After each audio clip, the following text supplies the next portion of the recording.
thinking cap on. Join me for a moment.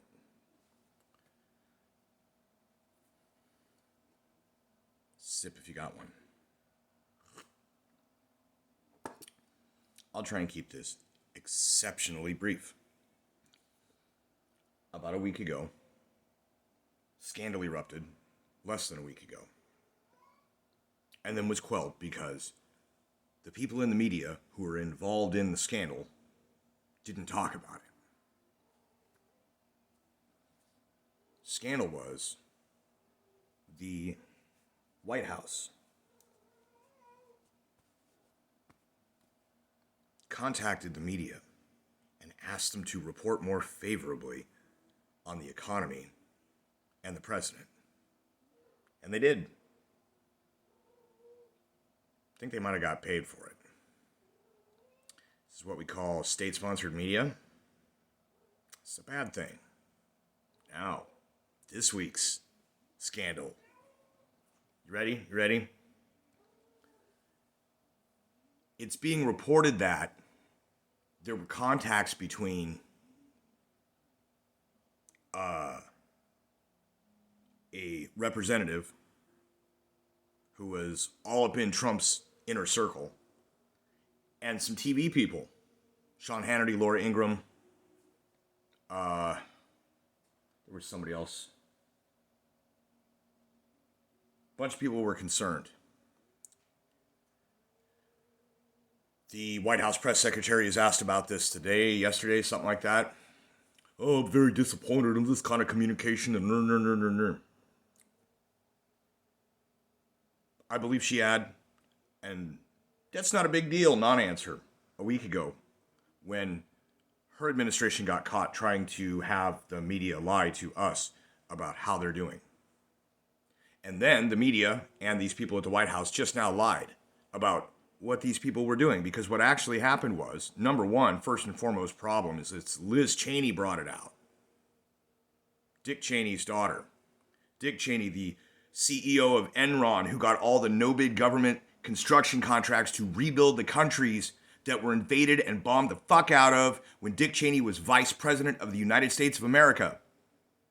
His daughter is currently in Congress. Not for long, I don't think. I think she's went for Wyoming for the most believable way that she personally could get elected or whatever. But they're done with her. She's been shunned. She's been censured. And as soon as the next election comes up, I don't think she's going to be in politics anymore. She is as good as canceled. Now, what she did, that neoconservative wolf in sheep's clothing, what she did was she brought out private text messages. I'm not sure where she got them. She might be on the intelligence committee. She might have some pretty high freaking government clearance. She may have just violated 4th, 5th, and a few other amendment rights. Certainly the first, because some of these are members of the press. And as an aside, a very brief aside, there is also some business going on with Project Veritas, the New York Times, and the FBI. The FBI raided Project Veritas. They then leaked Project Veritas's contacts to the New York Times, who Veritas is engaged in a defamation suit with, and the New York Times published a bunch of stuff. And the New York Supreme Court has just ruled that Veritas has equal rights as journalist, media source, as New York Times. There's no difference because this is the paper of record. No. First Amendment. So the playing field is getting leveled. Fairness may come about here. Why does our government keep just handing out private information for smear purposes? What is going on? So anyways, they lied about what was said because it turned out what was said was that all these people from the media and these public personalities were getting on the horn to one of Trump's closest inner circle guys to say, what in the hell is going on? We're talking about January 6th on the day of.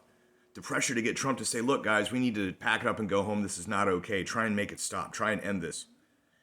They were trying to get Meadows to get a hold of Trump and say, look, you got to get out there and say something and try and stop this. They listened to you.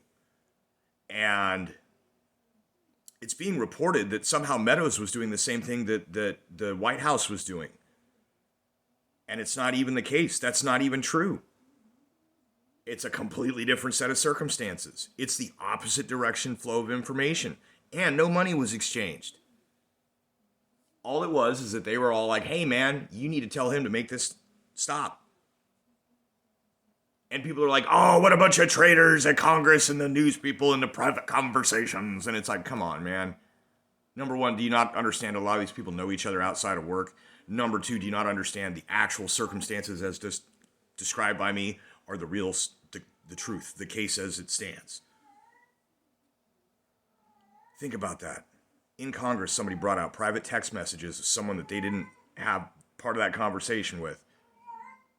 And they're trying to spin it as if it is the same as the literally fascist actions of the current administration and the media. That's all I got. There's no further explanation needed.